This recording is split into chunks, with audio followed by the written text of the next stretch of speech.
nous sommes, n'est-ce pas, nous sommes entre la misère et le soleil, nous dit Camus, entre la misère européenne et le soleil, n'est-ce pas, de la splendeur présidentielle.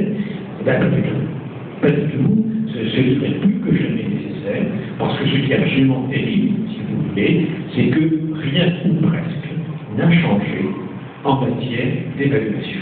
C'est-à-dire que Mme Fioraso, à l'université, elle a relifté l'ARS qui avait pris un coup de vieux, mais ça reste un haut comité d'évaluation. La T2A, on nous avait annoncé que ça allait disparaître, enfin, ça se maintient, etc.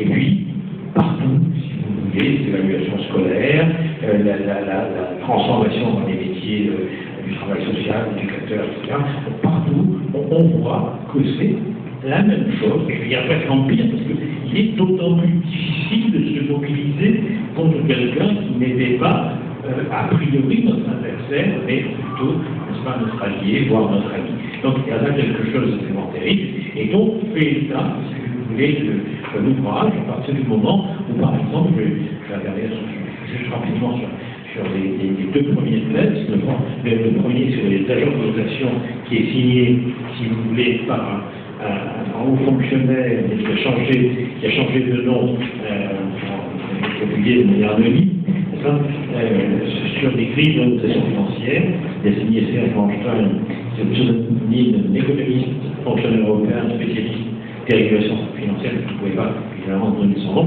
On voit bien, si vous voulez, comment les agents de notation sont effectivement le fer de lance de toute évaluation.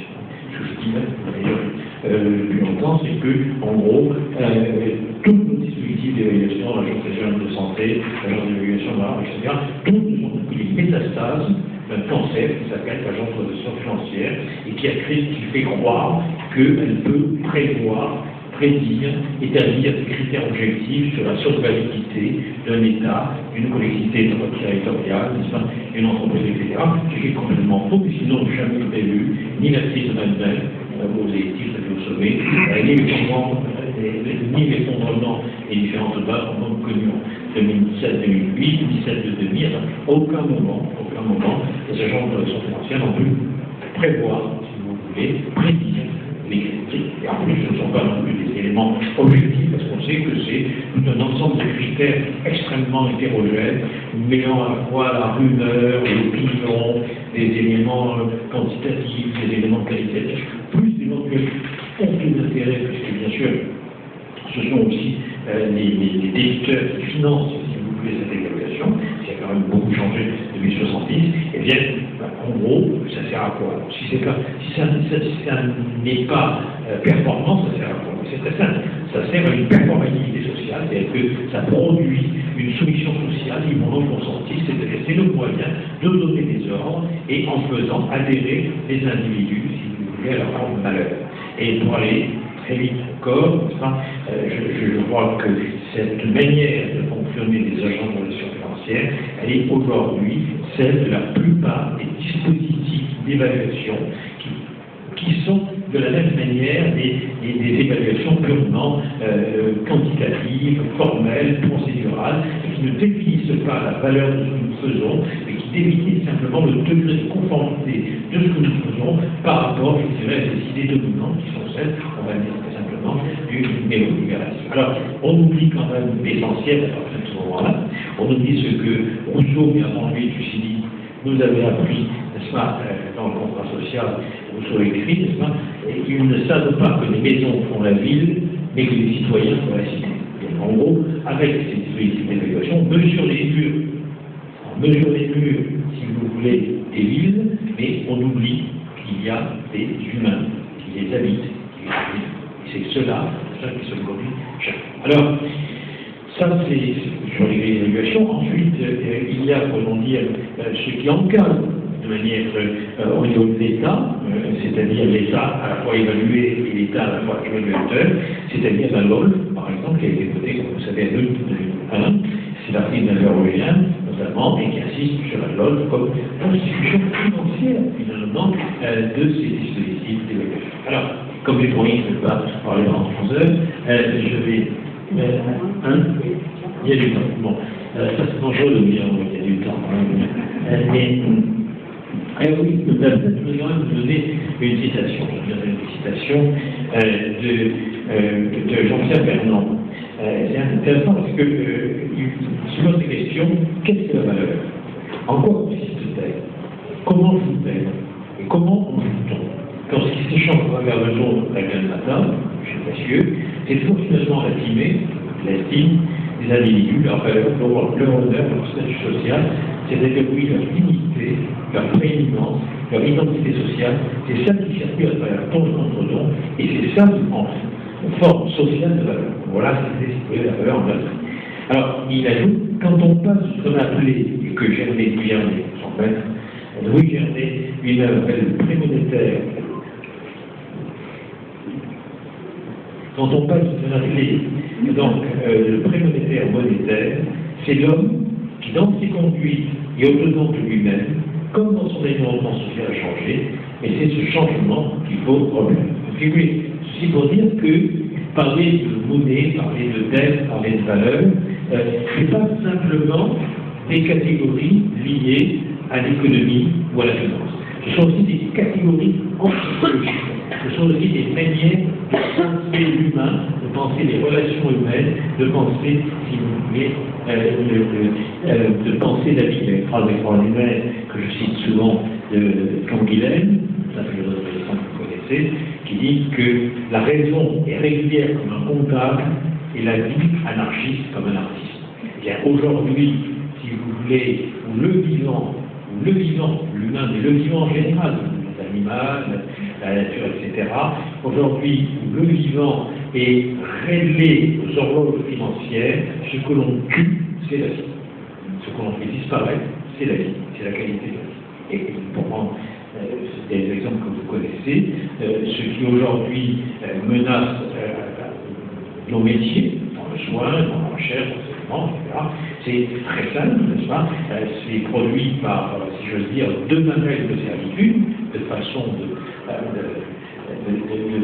s'allaiter, pour rebondir aux mamelles de la servitude. La première, c'est on réduit les moyens au nom des déficits publics, au nom de la dette, etc. On réduit les moyens. La deuxième chose, très simple, n'est-ce pas? On transforme de la même façon, non seulement les moyens matériels, mais les moyens symbolique, et on ne doit plus penser le métier de la même manière. Alors ça s'appelle ce que j'appelle la prolétarisation généralisée de l'existence. Qu'est-ce que c'est la prolétarisation généralisée de l'existence? La prolétarisation, c'est quand Marx parle de prolétarisation, il parle en gros de ce passage, par exemple, de l'artisan vers l'ouvrier. Il dit, n'est-ce pas, que l'ouvrier est un prolétaire, non seulement eu égard aux conditions misérables de sa vie produite par l'urbanisation et produite par l'industrialisation, il est devenu un prolétaire dans la mesure où son savoir-faire, son savoir a été confisqué par les exigences de la machine. Et à partir de ce moment-là, l'homme n'est plus que l'instrument de l'instrument. Et la philosophie Simone, qui revient beaucoup alors dans ce moment, la philosophie Simone ajoute qu'on se résigne à nourrir les hommes pour qu'ils servent les machines. Et elle dit, tout se passe comme si le lieu de la décision passait de l'aide de l'ouvrier vers l'aide de la machine, c'est-à-dire le mode d'emploi. Et à partir de ce moment-là, le travail est toujours plus rationalisé, fragmenté, finalisé, mais bien sûr, celui qui a accompli le geste a été possédé, et comme vous le savez, on ne produit pas simplement des objets, des services et des biens. Ce que l'on produit, quand on produit des services, des objets et des biens, ce que l'on produit, c'est sa propre humanité. Donc, il faut bien voir la prolétarisation, c'est la prolétarisation, bien sûr, la condition humaine. Moi, je doute. Alors, vous avez des textes fondamentaux de Simone Veil là-dessus, n'est-ce pas, sur la condition première d'échapper à la servitude, d'un travail servile, c'est de pouvoir justement rétablir dans ce que l'on fait le sens de ce que l'on fait, la finalité de ce que l'on fait. Et c'est de cela que nous sommes dépossédés au passage. Sinon, nous ne se centrons plus que sur les moyens. Si on ne se centre plus que sur les moyens, c'est extraordinaire. C'est des textes, si vous voulez, de 41, 42, 43. C'était mauvais, c'est bon, 43, à l'âge de 34 ans. Mais vous voyez, c'est qui est absolument extraordinaire, parce qu'elles montrent justement qu'à partir de ce moment-là, si effectivement si effectivement il y a cette perte de la substance du travail, s'il y a cette perte du sens et de la finalité de ce que l'on fait, alors à partir de ce moment-là, quelles que soient les conditions sociales, de toute façon, un homme est mutilé, un homme est malheureux. Vous voyez, on s'arrange, il parle Nobel, c'était des lettres d'Alain, et c'est très important de voir, à la fois avec Marx, à la fois avec Nobel, cette mutilation de l'humanité par des conditions de travail qui dépossèdent celui qui les accomplit du sens finalement de ce qu'il fait. Or, c'est ce que j'ajoute, aujourd'hui, vous savez, une prolétarisation, n'est-ce pas, du paysan, c'est la prolétarisation du paysan, et bien c'est évidemment le moment où, en quelque sorte, son savoir-être, son savoir-faire, si vous voulez, le paysan, sont confisqués par les exigences de la production agricole, qui prescrivent ce qu'il doit faire, ce qu'il doit semer, ce qu'il doit passer, et qui devient, il se met au service des clients. À partir de ce moment-là, il devient, n'est-ce pas, un travailleur de l'industrie commune. Et, je dirais, c'est le sens que les appelle, n'est-ce pas, je dirais que le médecin, l'infirmier, l'orthophoniste, le psy, le travailleur social, le magistrat, l'enseignant, le chercheur, le journaliste, l'acteur culturel, etc., je l'oublie toujours, ça, sont prolétarisés aujourd'hui. Pourquoi? Parce que leur savoir-faire, leur savoir d'artisan, et artiste, dimension du hasard et de la singularité, eh bien, se trouvent confisqués par les exigences de machines immatérielles bien réels, que sont les protocoles standardisés, que sont les règles de bonne pratique, que sont, si vous voulez, toutes les normes comptables et sociales imposées. Et donc, c'est cette prolétarisation-là qui, à mon avis,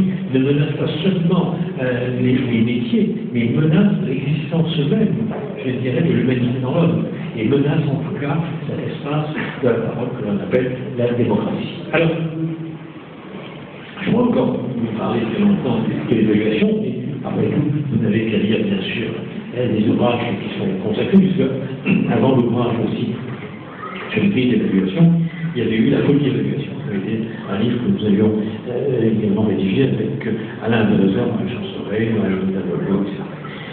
Alors, peut-être essayer quand même de faire un petit clin d'œil, si vous voulez, entre cette nécessité de démonter les grilles d'évaluation, montrer comment elles sont fabriquées et combien sont très simples et débiles. Si vous prenez par exemple le champ de la psychiatrie, c'est évident.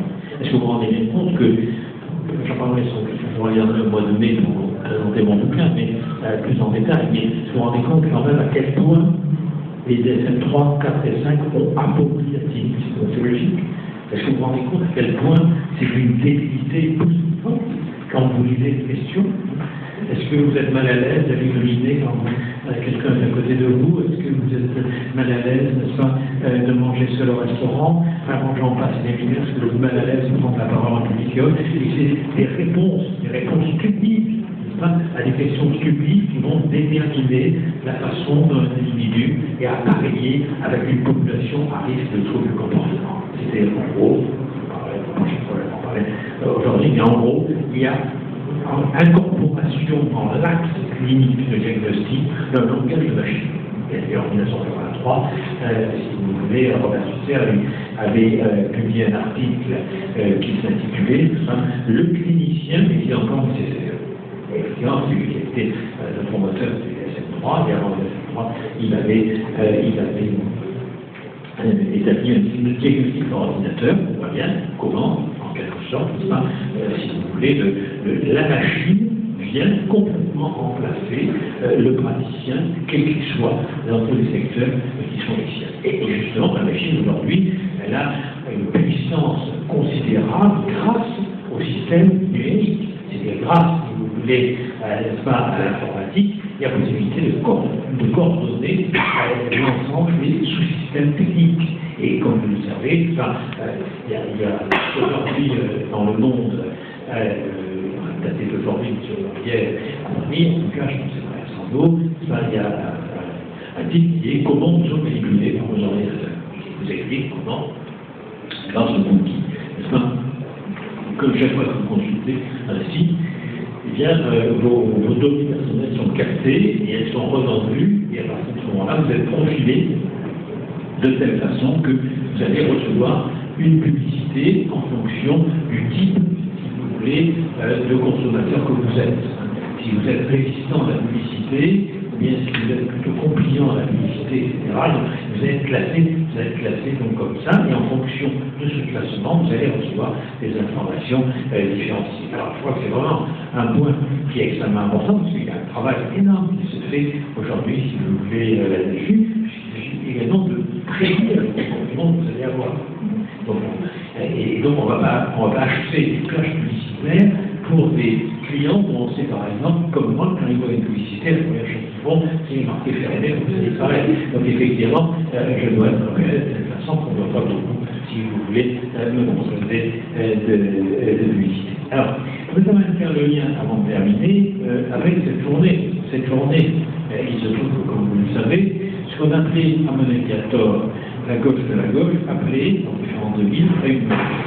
Moi, je pense que, si vous voulez, c'est pas la gauche de la gauche. Je pense que moi, j'étais signataire de cet appel, par exemple, pour la raison suivante, c'est pas parce que c'était lancé par le FPA, le Front de gauche, etc. Pas du tout. J'étais signataire de cet appel, si vous voulez, parce que, d'abord, il commençait par maintenant ça suffit. Et que cette posture du maintenant ça suffit me paraissait un message d'indignation. C'est-à-dire, non, on n'a pas élu, en quelque sorte, ce gouvernement pour conduire la politique du précédent. On n'est pas là pour faire du Sarkozysme sans Sarkozy, pour aller très vite. Ensuite, ce n'est pas simplement une marche contre l'austérité. Je pense que ce serait une erreur de considérer que c'est une marche contre l'austérité. C'est une marche contre l'austérité, mais c'était aussi pour l'égalité et pour le partage des richesses. Alors, je voudrais intervenir, si vous me permettez, sur ces trois points. Alors, le premier point, sur la question des gens de l'austérité. Je crois qu'il faut s'entendre à prendre ce mot au sérieux. Je n'en ai pas parlé ce matin à France Inter, mais il faut prendre ce mot au sérieux parce que l'austérité, c'est pas simplement le caractère de ce qui est sévère et dur, le définit de Littré, puisque c'est le sens de la XIIIe, n'est-ce pas, âpreté, aigreur, etc. L'austérité, ça a un autre sens qui me paraît très intéressant par rapport à notre propos, ça a le sens de la mortification, de l'humiliation, d'une ascèse religieuse et philosophique. Et ça me paraît très important parce que, en gros, l'austérité, c'est la sévérité des mœurs, mais c'est aussi la sévérité que l'on s'impose à soi-même en vue d'une progression spirituelle. En vue, si vous voulez, par exemple, bien sûr, dans les religions, en vue de renoncer à soi-même, de mourir à soi-même pour justement s'ouvrir à Dieu. Alors, pourquoi je vous raconte ça? Ne vous inquiétez pas, c'est pas que je sois devenu particulièrement mystique, c'est une façon de vous dire, vous savez ce que c'est la religion aujourd'hui? C'est la religion du marché. C'est-à-dire que l'austérité, c'est ce par quoi on fait passer aujourd'hui les individus et les peuples pour subir, si vous voulez, une mortification, une humiliation, une ascèse qui les amène, en quelque sorte, à prier le Dieu marché. Donc voilà, c'est une façon de dire que l'austérité, il y a une machine philosophique derrière ce mot, une machine philosophique qui produit la soumission sociale, bien sûr, au nom de quoi? Au nom d'une forme religieuse, ou ce qu'on appelle l'économie, je dis bien souvent, n'a rien à voir avec l'économie, si on prend les camarades Bernard Maris et Pierre Bourdieu, par exemple, ça, eh bien, où l'économie est promue au sens, si vous voulez, d'appareil idéologique, visant à justifier, à légitimer un ordre social et des discours de domination sociale. Le deuxième mot qui me paraît important, si vous voulez, c'est le mot d'égalité. C'est le mot d'égalité parce que je crois que notre ancien Premier ministre, Jean-Marc Ayrault, un homme sympathique, si vous voulez, Jean-Marc Ayrault a un jour commis un texte dans le Monde, c'était juste après qu'il soit nommé Premier ministre, où il avait écrit, n'est-ce pas, les inégalités sociales menacent la démocratie. Je crois qu'il avait raison et tort, mais je vais vous dire, je pense qu'il avait tort, je ne me trompe pas. Ce ne sont pas du tout les inégalités sociales qui menacent la démocratie, mais bien parce que la démocratie est en régression, mais bien parce que la démocratie, si vous voulez, a entraîné que les inégalités sociales explosent. Ce qui n'est pas pareil. Ce sont pas des inégalités sociales qui sont la cause d'un délitement de la démocratie. Mais c'est, à contrario, si vous voulez, que la démocratie se délite, que les inégalités sociales peuvent exploser. Alors, moi, je vais vous montrer, on peut reprendre les chiffres, et on voit très bien comment sont réduites les inégalités sociales, si vous voulez, on va dire, dans la première moitié du XXe siècle, et comment, avec l'émergence du néolibéralisme, la révolution conservatrice, néolibérale, etc., la dérégulation et autres, comment elles réapparaissent très fortement. Vous savez par exemple qu'aujourd'hui, c'est l'Express, l'ethnologiste de connaissance, si vous voulez, c'est l'Express qui atteste, qui témoigne en disant que 67 personnes dans le monde possèdent autant que la moitié de la population mondiale la plus pauvre. 67 personnes possèdent autant que la moitié de la population mondiale la plus pauvre. Donc, vous voyez, ce sont des éléments, ce sont des chiffres. Moi, je fais des chiffres, ce ne sont pas des chiffres, je fais des critiques. Je vous ai dit qu'on pouvait dire aussi ce qu'on voulait à des fins de propagande, donc j'en prends en partie, mais ce sont quand même des chiffres qui sont marquants. Quand vous dites aujourd'hui, il y a 30 milliards n'est-ce pas, de dettes des hôpitaux qui sont, dont une partie sont corrélées par des emprunts toxiques, parce qu'on a obligé les hôpitaux à fonctionner, encore une fois, comme des institutions sur le marché financier. Il y a là quelque chose de très angoissant, et alors on se dit, mais alors 30 milliards d'un côté, et puis on donne aux entreprises, on donne 40 milliards. Bon, et ça, encore une fois, c'est pas simplement une question d'économie, c'est pas simplement une question de comptabilité. C'est une connerie, excusez-moi. Les 30 milliards d'emprunts toxiques n'ont, à ce jour, heureusement d'ailleurs, parce que ce sont des emprunts qui sont indexés sur des variables économiques, la plupart des hôpitaux, et je peux vous en témoigner, n'ont strictement rien perdu, bien au contraire. Ces emprunts toxiques leur ont été profitables. Dire qu'il n'y a pas de risque aujourd'hui à travers ces emprunts, je veux bien le croire, il y a des risques. Et ces risques, à ce jour, ne sont pas déchus. C'est une contre-vérité que vous êtes en train de dire. Je suis directeur d'hôpital, je peux vous le démontrer par A plus B. Alors, allez-y. Un emprunt toxique est un emprunt risqué. Les assureurs eux-mêmes, les banquiers eux-mêmes s'assurent sur ces emprunts toxiques. Alors, il est vrai qu'ils ont un peu mené les gestionnaires hospitaliers, et pas seulement les gestionnaires hospitaliers en bateau, mais ni les gestionnaires hospitaliers, ni les maires de communes n'ont été obligés de contracter des emprunts toxiques. Ils ont trouvé que ces emprunts étaient avantageux. Et jusqu'à ce jour, à part quelques rares exceptions, c'est vrai, ils n'ont pas perdu d'argent. Je peux vous citer des exemples. Alors, ils auraient peut-être dû provisionner sur des risques futurs, vraisemblablement, ils ne l'ont pas fait. Mais dire que les emprunts toxiques grèvent aujourd'hui les finances hospitalières, c'est une bêtise. Alors, moi, je suis en train de chercher pour vous, je suis en train de chercher l'information que j'ai eue, peut-être que vous avez raison et que je suis. Alors, ça y est, je vais chercher le nom. Alors, peut-être que le nom des économies, un peu d'ailleurs. Moi, je vais poser la question d'un non, vous avez raison, mais c'est très drôle que vous avancez le témoignage, en plus contradictoire. Alors, il y a un problème, c'est que non seulement le monde dit des conneries, il y a un autre problème qui est un peu plus gênant, à mon avis, pour vous, c'est-à-dire la correspondance. On est con, on reproche aux hôpitaux d'avoir contracté des emprunts toxiques, c'est tout à fait normal, ce sont des emprunts dangereux, potentiellement dangereux. Mais à ce jour, et je répète, c'est une nuance, à ce jour, très peu d'hôpitaux ont eu à souffrir de ces emprunts toxiques. Parce que s'ils avaient contracté à l'époque des emprunts toxiques, je m'excuse, c'est de la technique, nous, on payait beaucoup plus cher. Alors, la Cour des comptes, je vous lis, hein. Oui, mais la Cour des comptes alerte sur le triplement de la dette des hôpitaux, dont une large partie correspond à des emprunts structurés très dangereux. Alors je pense qu'on ne peut pas trop, mais vous voyez, c'est... Mais faire un amalgame et dire que les hôpitaux sont en difficulté parce que des emprunts toxiques existent à différents degrés. Il y a les A, les B, les C, les D et les E. C'est juste de faire de la technique. Et quand vous êtes en bas de la hiérarchie, ils sont très dangereux. Quand vous êtes en haut de la hiérarchie, quand ils sont indexés sur Euribor, ils ne sont pas tellement dangereux que ça. Et même, je dirais que certains hôpitaux en ont bénéficié jusqu'à ce jour.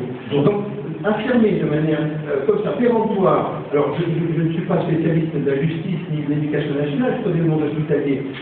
Vous parlez également de la T2A qui met les hôpitaux en difficulté. Mais aujourd'hui, le cancer se développe. Aujourd'hui, on sait traiter des cancers par des thérapies qui vont être de plus en plus coûteuses. Dites-moi comment on va faire pour financer tout ça. Alors, qu'est-ce que vous proposez? Et vous? Ah, mais bon, c'est très simple. Mais pour moi, je l'ai dit déjà, les dispositifs d'évaluation qui ont été mis en place, on va dire, sont des dispositifs, je l'ai dit, de servitude, qui nous font penser le monde de manière comptable, je l'ai dit, à très court terme, en se basant sur une efficacité extrêmement limitée, à court terme, encore une fois, en privilégiant tout ce qui est technique, au dépend des moyens humains. Bon, si vous voulez, on peut avoir une vidéosurveillance. Qui veut aujourd'hui une santé des années 40 ou des années 50? Personne. Mais pourquoi vous dites ça? Mais parce que c'est ça que doit supposer. Non. Mais attendez, je ne pense pas avoir dit ça. Mais non, mais oui. Pour pouvoir accepter un principe de non-évaluation, de non-rationalisation et de non-économie financière, il faut renoncer à la capacité de financer quelque chose qui est de plus en plus difficile à financer. L'argent ne sera pas fiscal, je suis désolé, je ne veux pas accaparer et continuer votre exposé, mais je suis très idéologique et très militant. Oui. Autant j'ai apprécié votre livre sur la fabrique des imposteurs, oui. Autant celui-là, je le trouve extrêmement militant et idéologique, et à mon avis beaucoup plus. Oui, mais est-ce que vous me permettez de vous dire que je trouve votre discours aussi très idéologique? C'est-à-dire qu'en gros, vous avez une bonne histoire. Hein. C'est celui qui me dit qu'il est. C'est extrêmement, si vous appelez. Non, mais faisons de la polémique, monsieur. Non. D'abord, je vous remercie d'être intervenu parce que c'est de votre part quelque chose qui a salué. C'est courageux dans une salle qui, en principe, est plutôt acquise aux analyses que nous faisons. Il faut quand même le dire les uns et les autres. Donc, déjà, je vous remercie. Mais par contre, si vous voulez, là où je ne suis pas d'accord avec vous, c'est en quelque sorte de dire que ce sont des bêtises, de dire que c'est une connerie, ou des fausses vérités, ou que c'est purement idéologique. Je pense que nous sommes dans une situation de crise. Vous connaissez, bon. Je pense que les emprunts toxiques, vous ne pouvez pas en faire quand même l'éloge. Vous en faites l'éloge. Non, absolument pas. À ce jour, les emprunts toxiques ont plus rapporté, surtout les emprunts toxiques, s'ils avaient été à l'époque. Alors, il y a toute une hiérarchie d'emprunts toxiques, je le répète, mais la grande majorité des emprunts toxiques qui ont été contractés dans les hôpitaux sont moyennement toxiques. Et à ce jour, si les hôpitaux avaient à l'époque souscrit des emprunts toxiques, ils auraient payé beaucoup plus cher que ce qu'ils ont payé à ce jour. Et ça, c'est objectif, je peux vous le démontrer. Comme le dit mon petit camarade à côté, et que vous voulez dire vous-même, ils sont dangereux à terme, je suis d'accord avec vous, et ils pourraient l'être. Oui, mais si vous voulez, quand même, toutes les crises que nous avons résisté, on ne pouvait pas dire quand même que la toxicité des emprunts était une bonne chose pour l'économie mondiale. Ça va aussi. Là-dessus, on est d'accord, moi. Alors, écoutez, les emprunts toxiques, c'est un mensonge qui a été fait aux gestionnaires hospitaliers et autres. C'est une espèce d'emprunt, il est vrai. Et que la Cour des comptes s'oppose à ces emprunts toxiques, je le comprends, c'est normal, parce qu'il y a derrière ces emprunts toxiques un risque inacceptable. Mais objectivement, financièrement parlant, dans la plupart des hôpitaux, et moi ce que je reproche, c'est votre caractère systématique de votre affirmation. Il y a des communes en France qui effectivement se sont ruinées dans les emprunts toxiques, c'est vrai, mais un bon nombre d'hôpitaux, alors tout dans les communes sur les hôpitaux, ceux que j'ai connus, à ce jour, n'ont pas été ruinés par les emprunts toxiques. Bien au contraire, ils y ont trouvé beaucoup d'avantages. Si vous permettez, je pense que la discussion est assez récente, mais je voudrais quand même vous faire entendre que vous ajoutez très soigneusement, et je pense que vous avez bien raison, toujours, dans chacune de vos phrases, l'expression « à ce jour ».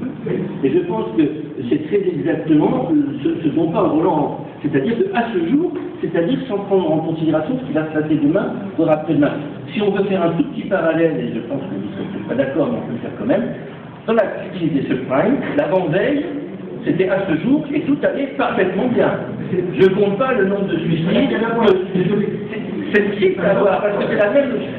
C'est la même logique, et c'est très exactement la même tromperie qui a mise en place, la même tromperie qui a été mise en place, et qu'est-ce qui a organisé précisément cette immense catastrophe aux États-Unis et au Canada. Et je pense, moi, que c'est quelque chose qu'on peut mettre en parallèle parce que c'est de la même responsabilité, ou plutôt irresponsabilité des financeurs, ou plutôt des agences et des fabricants d'argent, dont il a été là question.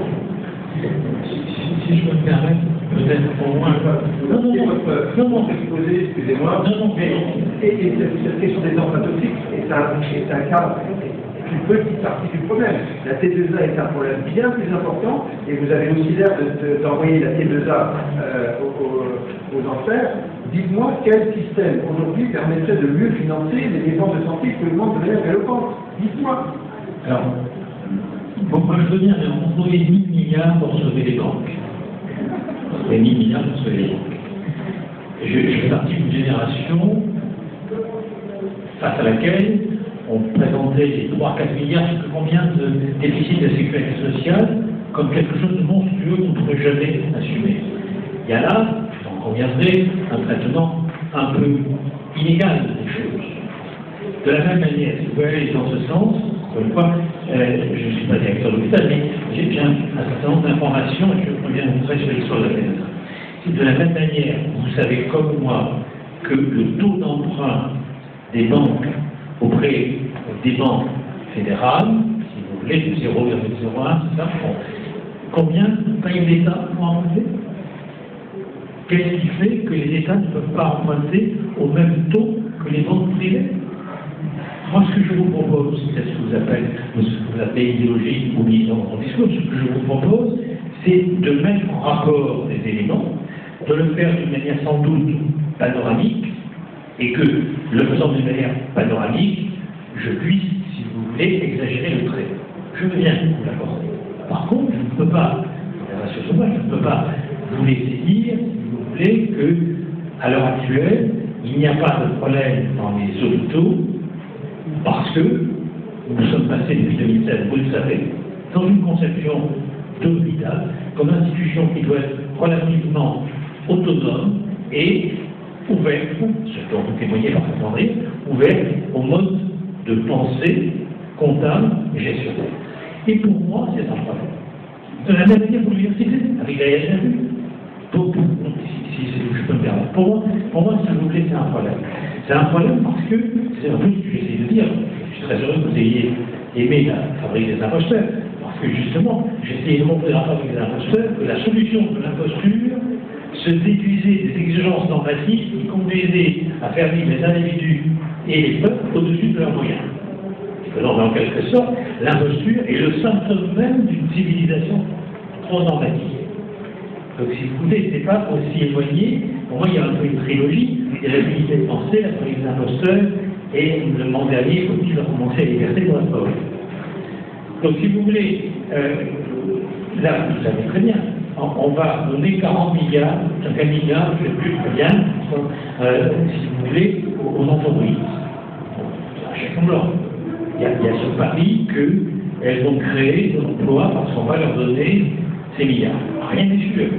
Elles peuvent aussi mettre à profit, on va dire, pour régler un peu leur trésorerie, régler un petit peu leur fonds, ou nous placer ailleurs. Je prends un autre exemple. Si vous voulez, on rentrer dans les détails de l'économie, ça ne me fait pas trop peur, n'est-ce pas? Combien de milliards pour les paradis fiscaux? Qu'est-ce qui fait que Obama prend des mesures que ne prennent pas les Européens? Qu'est-ce qui fait que la taxonomie est passée à la France? Qu'est-ce qui fait que l'Europe refuse d'augmenter le prélèvement sur les bénéfices à 25% actuellement, alors qu'Obama, c'est 40%? Donc, il y a toute une série de questions qui me semblent, de mon point de vue, résulter de lâcheté politique face à un problème qui est relativement simple pour moi, mais vous avez raison, sans doute que je suis trop militant pour ça, c'est vrai, si vous voulez, une lâcheté politique qui se déduit du fait que, j'ai parlé de prolétarisation, ce que j'ajouterais, c'est que l'homme politique, c'est aussi prolétarisé. C'est qu'effectivement, si vous voulez, sa marge de manœuvre, sa spécificité à décider, De Gaulle, Roosevelt, comme ça, je ne suis pas des marxistes ou des gauchistes, on est d'accord. Hein. Bon, c'est pas des militants idéologues comme moi, on est d'accord. Qu'est-ce qui fait que eux ont eu à un moment donné une posture qui a changé le cours de l'histoire, Alors qu'effectivement, nous sommes aujourd'hui face à des hommes politiques qui, pour la plupart, se sont désistés en faveur des logiques de marché. Là, il y a un problème majeur. Je veux dire, essayer de plaire au marché, ou essayer de plaire, si vous voulez, à la finance, de plaire au patronat, pour recevoir, n'est-ce pas, un échange, quelques emplois, alors que vous voyez bien la situation dans laquelle elle est. Moi, je viens d'une ville où le chômage est quand même assez important. Dans certains quartiers, le chômage des jeunes est absolument effrayant. On dit, bien sûr, les quartiers nord, etc. Oui, pour moi, c'est pas possible. Ce que je veux quand même me permettre de dire, puisque vous avez eu, je veux dire, le courage de me traiter de biologue ou de militant, vous me permettez de me traiter de technocrate. Et je vais vous dire pourquoi. Et pour moi, c'est bien ça le problème majeur, et à l'hôpital, et dans la recherche, et dans la police, et etc. C'est qu'en gros, comme disait Pierre Bourdieu, nous nous sommes laissés confisquer la démocratie par la démocratie. L'hôpital, c'est pas fait pour faire des affaires. Pour moi, c'est pas fait pour ça. Non, vous savez, il y a un livre qui n'est pas, c'est pas un livre gauchiste, hein, c'est le livre de M. Ferrand Chever, qui s'appelle Un concert. Je l'avais lu, c'est intéressant. Où il dit, mais à un moment donné, on marche sur la tête. Il parle de ce conseil d'administration de l'hôpital, si vous voulez, de l'État américain, où, à un moment donné, on fait état de ce qui rapporte des estimations. Et il s'aperçoit que ce qui rapporte le plus, c'est les versements. Et ce qui coûte le plus, c'est finalement les services mondiaux malades. Il y en a un pour dire, et si on supprimait cette partie? Alors, si vous voulez demain transformer, si vous voulez, l'hôpital en institution financière ou l'université, moi je veux bien. Mais pour moi, vous attendez en même temps de vouloir mon moulin, sans le vouloir. Excusez-moi, mais vous répondez à ma place. Ce que j'aimerais vous dire, c'est qu'aujourd'hui, 60% des dépenses de santé sont consacrées au diabète, au cancer et aux maladies cardiovasculaires. Ces dépenses, 60%, c'est déjà un poids énorme et il n'y a aucune raison que ce pourcentage diminue dans les années à venir pour plusieurs raisons. La société est de plus en plus, les individus vivent de plus en plus vieux, les pathologies cancéreuses augmentent parce que à la fois vieillissement et conditions de vie, etc., etc. Et de l'autre côté, vous avez des scientifiques, des médecins qui inventent de nouveaux traitements antidiabétiques, anticancéreux. Les traitements, tant mieux, les traitements anticancéreux, les nouveaux traitements anticancéreux qui pointent tous les jours, sont effroyablement chers. Entre 50 000 et 80 000 euros la semaine de traitement, avec des résultats, semble-t-il, assez intéressants, même très intéressants, et il sera absolument impossible de refuser à un patient, quel que soit son niveau de vie, ces traitements, parce que ce sont des traitements moins toxiques, plus efficaces, mais qui financera tout ça? Le problème est là. Aujourd'hui, moi je suis peut-être un technocrate, peut-être, mais je constate qu'au quotidien, la difficulté de joindre les deux bouts. Et un établissement qui est en déficit, c'est un établissement qui n'investit plus, qui ne se modernise plus, qui n'arrive plus à recruter du personnel, ou fait travailler le personnel dans des conditions épouvantables. Quelle est la solution? En tout cas, le budget global, le budget éclaté, toutes les formules du prix de journée seraient aujourd'hui catastrophiques. Nous sommes certainement dans le système de gestion hospitalier le moins mauvais que nous ayons connu à ce jour, même s'il n'est pas parfait. Mais dites-moi, quelle est la solution? Trouver de l'argent dans les milliards qui ont été donnés aux banques? Alors, je ne sais pas, moi, je n'en connais pas la procédure. Quand vous dites le système de milieu, moi je vous dirais pour qui? Mais comme on ne va pas mobiliser, si vous voulez, notre débat, ce que je voudrais, si vous voulez simplement vous dire, parce que finalement vous me permettez de passer, si j'ose dire, à l'autre point que je voulais développer, et que vous avez trouvé dans ma trilogie, si vous avez eu, donc effectivement, ma curiosité de me lire, c'est que je pense qu'on est aujourd'hui dans une période historique où effectivement, alors prenons l'hôpital, j'ai une maison à médecin hospitalier, et j'en entends des verres téléphoniques. Donc, il se trouve que l'hôpital, par exemple, tel que j'ai connu, la société dans ce qui concerne, tel que j'ai connu, si vous voulez, pendant très longtemps, c'était les chefs de service, qui avaient un pouvoir parfois sur sont bien d'accord, mais où on va dire que la finalité demeurait quand même le soin du patient. Aujourd'hui, qui a le pouvoir? Qui a le pouvoir dans l'hôpital? Le pouvoir dans l'hôpital, vous l'avez montré, vous l'avez dit, c'est un pouvoir technico-administratif, et vous faites ici, vous faites ça. Ou alors c'est que vous êtes vraiment très humaniste, c'est pour ça que vous faites ça cet après-midi. Parce que je peux vous dire qu'ailleurs, vous faites les questions et réponses. Je ne voudrais pas capter l'attention, mais effectivement, la loi HPSI a donné beaucoup de pouvoir aux directeurs d'hôpital, mais bien stupides sont les directeurs d'hôpital qui l'appliquent, parce que c'est une situation intolérable. Il n'empêche que, vous savez parfaitement, la réorganisation du dépôt, vous savez parfaitement avec l'enveloppe budgétaire. Vous m'avez daté de ça. Alors, ça sera pas répété, j'espère. Je vous viens de confirmer. Un jour, j'ai discuté avec l'inventeur des deux arts. Vous connaissez, j'aime bien, un ministre, Jean-François Mathilde. Et puis, vous savez, les gens sont âgés. Vous savez, je vous attaque pas mal dans ça, avec les deux arts. Et puis, il m'a dit oui, il a des deux arts.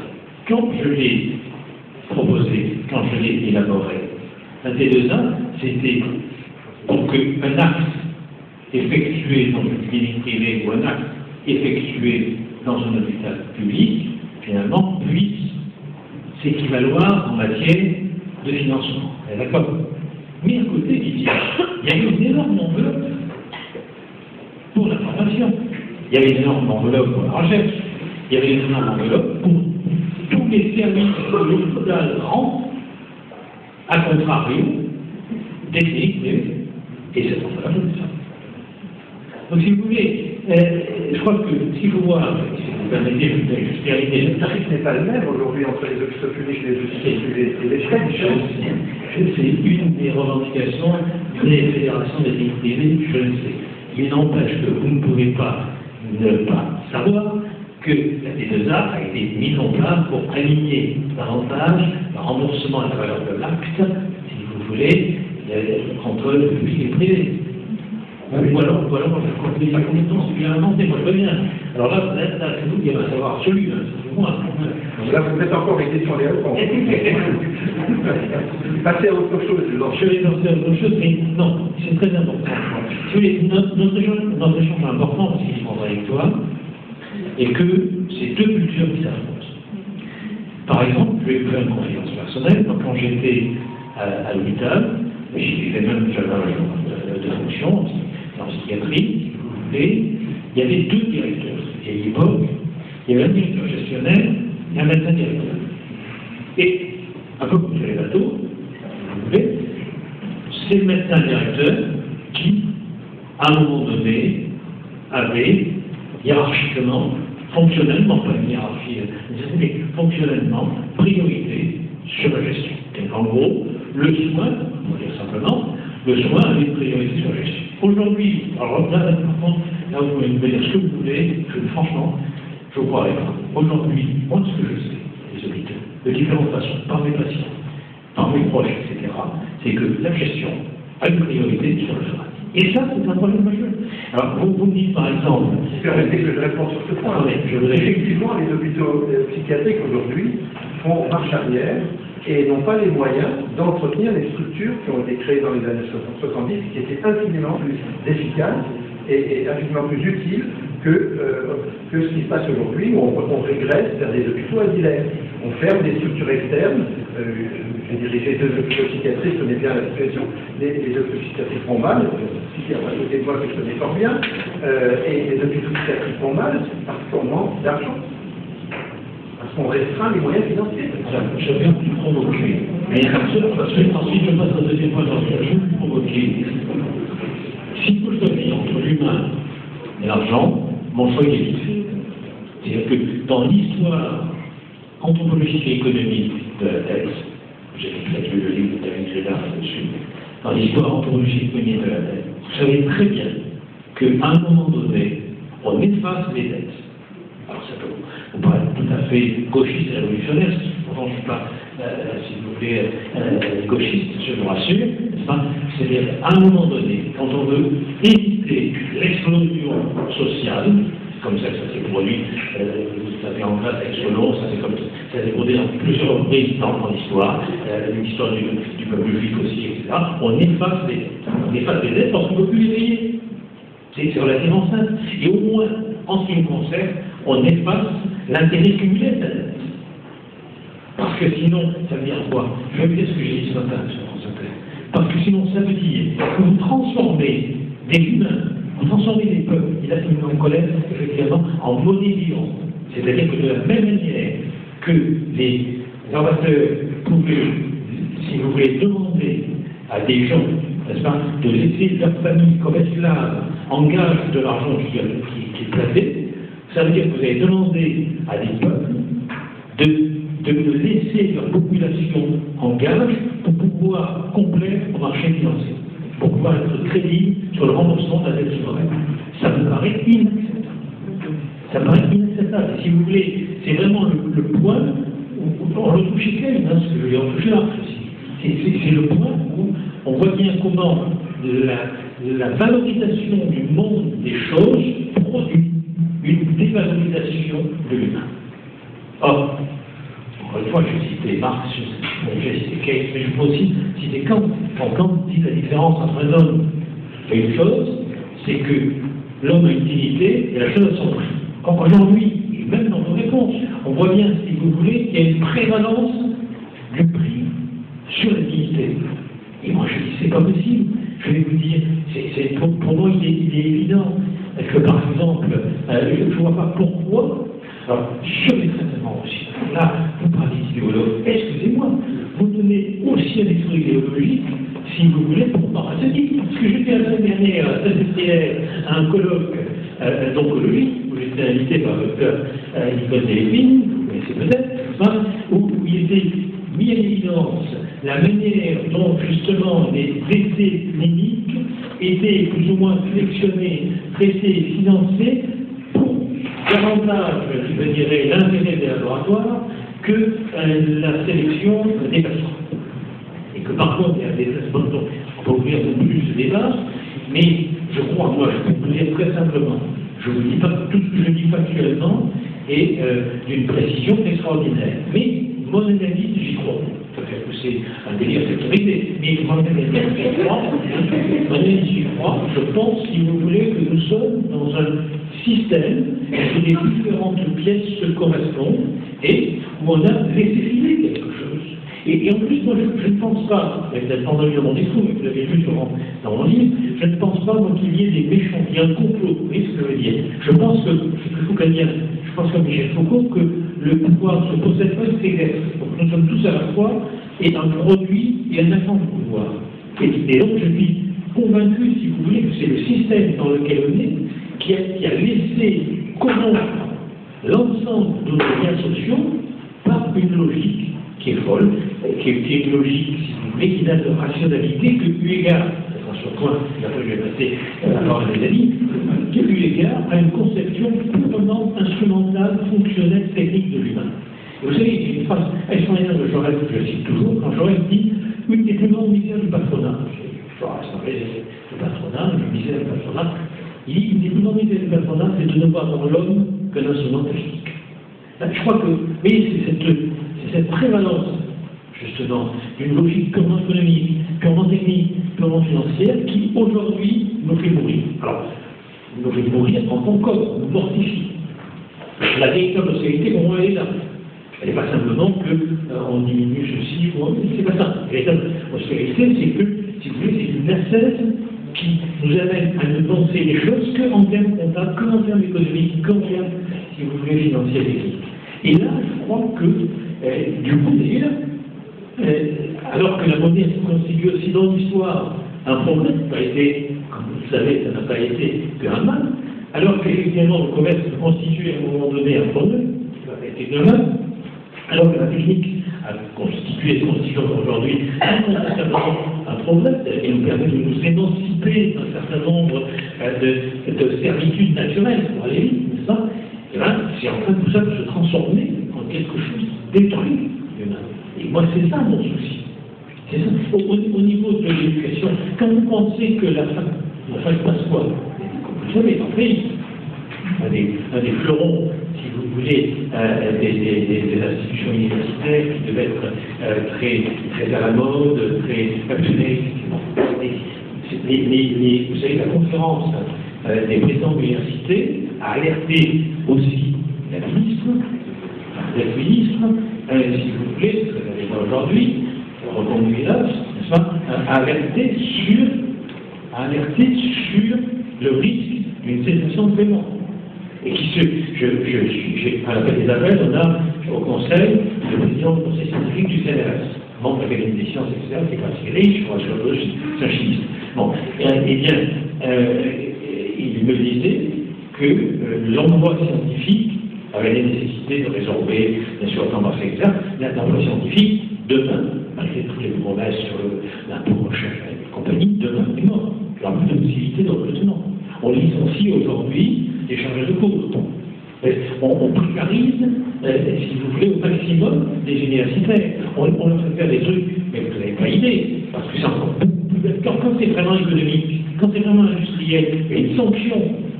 Comme là, on est dans quelque chose de purement formel, de purement fabriqué, ça peut durer encore des années, et c'est complètement fou.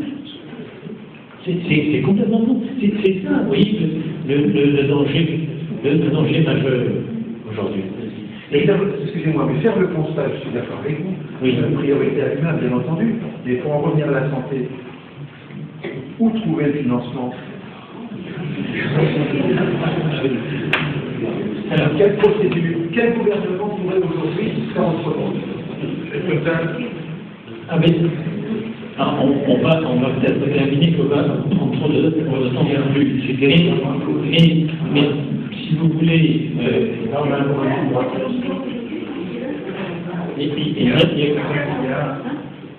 il y a quand même, je crois, si vous voulez, j'aurais dit aussi que la démocratie ne devait pas s'arrêter au port de l'usine.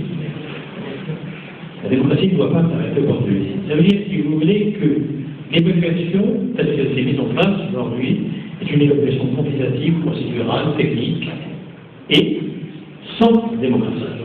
Sans démocratie, parce que uniquement par rapport à ce que vous avez dit, il n'y a pas possibilité d'un débat citoyen. Et moi, je pense que, si vous voulez, sur chaque point, je suis bien conscient que les enveloppes budgétaires sont de toute façon, à un moment donné, délimitées. Mais elles peuvent l'être par un choix des citoyens, elles peuvent être par un débat, et elles ne doivent pas être, la vérité ne doit pas être, par un traitement purement démocratique de la question. Et ça me paraît un point important. J'ai connu, il y a quelques décennies, l'Université de Louvain, où j'étais régulièrement invité, et où mon ami Jacques Scott, à l'époque, qui était professeur, comme vous savez, à l'Université catholique de Louvain, a dit, cette année, les profs ont décidé de baisser de 10% leur salaire pour ne pas que leurs assistants soient virés. Je ne dis pas qu'il faut faire ça partout, c'est un problème. Mais ça veut dire qu'il y avait un conseil de faculté, qui a pris une décision, si vous voulez, qui impliquait ceux qui vivaient dans le lieu en fonction de la responsabilité qui était les leurs. Ce n'est pas un traitement technique, financier, quantitatif des choses. Alors, c'est aussi, peut-être pour terminer, si vous voulez, de manière très brutale, je dirais que je ferai bien cette phrase d'Adorno, puis je finis promis, la rationalité technique, disait Adorno, et la rationalité de la domination humaine. C'est-à-dire que, et moi j'ajoute, entre Adorno, que la technique n'a pas d'étalage. La technique discute. Elle n'exige aucune pensée, elle n'exige, si vous voulez, aucune réflexion morale, elle n'exige qu'une chose, son exécution. Et je crois que c'est la formule qu'il faut faire, je crois que c'est un peu d'armée par rapport à ça. Je pense qu'il faut qu'on prenne le temps de penser, qu'on prenne le temps de parler, qu'on prenne le temps de savoir ce qui est possible et ce qui ne l'est pas. Tout ne sera pas possible, c'est évident. Et il est évident aussi qu'on ne peut pas faire des promesses inconsidérées, parce qu'on voit bien que quand les promesses ne sont pas tenues, cela produit, si vous voulez, une inconsistance de la parole politique qui produit à son tour une apathie des populations ou bien de la haine, désignant des boucs émissaires face effectivement à un échec qu'on va élever à la dignité des responsables par telle ou telle conséquence de la population. Et c'est peut-être, très vite il y a dessus, vous voyez, pour dire que la finance n'est pas que de l'argent. La finance, c'est pour ça que j'ai cité Fernand, mais jamais, qui disait une catégorie psychologique, disait Louis Jaffé. La finance n'est pas que de l'argent, c'est une catégorie morale, sociale, qui ne rend visible que ce qui se convertit en monnaie, crédit, marchandise, informationnelle. Et ça, c'est quand même le problème, à mon avis, dont nous souffrons. Et j'ajouterai juste un mot qui fera le lien par rapport à ce qu'il a dit, n'est-ce pas? J'ajouterai que, par exemple, aujourd'hui, tous les problèmes que nous rencontrons autour de la violence sociale, de la délinquance, des crises et autres, sont des problèmes que nous essayons de traiter prioritairement de manière technique. Je crois que la vidéosurveillance est capable d'émerger, si vous voulez, de cette technicisation des relations sociales. Or, rien ne dit que ce n'est pas le système technicien lui-même qui a généré cette violence. Et ça, si nous faisons le lien par rapport à ce que j'ai essayé de dire, sans doute de manière panoramique, mais ce que j'ai essayé de dire, si vous voulez, c'est que tout se passe comme si on essayait de traiter techniquement les choses en réduisant les moyens humains et en les remplaçant, si vous voulez, par de la technique. Quand je dis technique, la technique, c'est pas pour moi simplement du matériel. Vous l'avez compris, c'est aussi la médiasphère, c'est aussi le numérique, mais c'est aussi la technique. Et là, je n'ai pas le temps de développer, mais c'est trop tard. La technique, c'est aussi la procédure. Et en particulier, la procédure formelle et juridique. Et ça me paraît être un point important. Donc, vous voyez, je crois que peut-être qu'il ne faut pas oublier, pour terminer, il faut peut-être oublier, si vous voulez, que la question que l'on devrait se poser, que ce soit au niveau de la gestion comptable, ou que ce soit au niveau de toutes sortes de règles, c'est qu'est-ce qu'il a fait? Qu'est-ce qu'il a légitime? Qu'est-ce qui nous autorise à prendre cette décision? Peut-être encore une fois que mon analyse, encore une fois, a certainement ses limites, certainement ses lacunes, et peut-être qu'elle est un peu tâtée par la passion que vous avez bien évidemment sentie en moi. Juste dire aussi que récemment, le Fonds monétaire international, et le Fonds monétaire international, encore une fois, il ne faudra que ça soit uniquement de l'idéologie. Enfin, je pense que c'est de l'idéologie, mais qui ne dit pas son nom. Le Fonds monétaire international a répandu deux rapports soulignant les méfaits des inégalités sur l'économie. On connaissait déjà, comme vous le savez, les méfaits des inégalités sociales sur la santé.